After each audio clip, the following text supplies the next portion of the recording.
বন্ধুরা, দেখো আমার মা মাছ কাটতে বসেছে।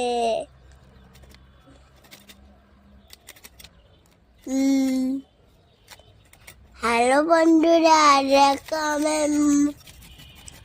আমার এইটা হলো রুই মাছ, যাতে আমি মাছ খেতে অনেক ভালোবাসি।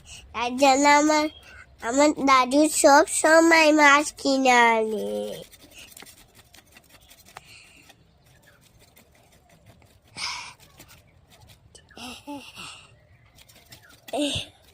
হ্যালো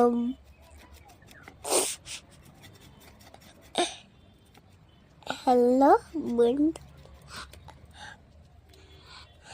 হ্যালো বন্ধুরা। তো বন্ধুরা, এতক্ষণ দিয়াঙ্কের ড্রামা তোমরা শুনলে। দেখো, আজকে কিন্তু আমি মাছ কাটতে বসে পড়েছি।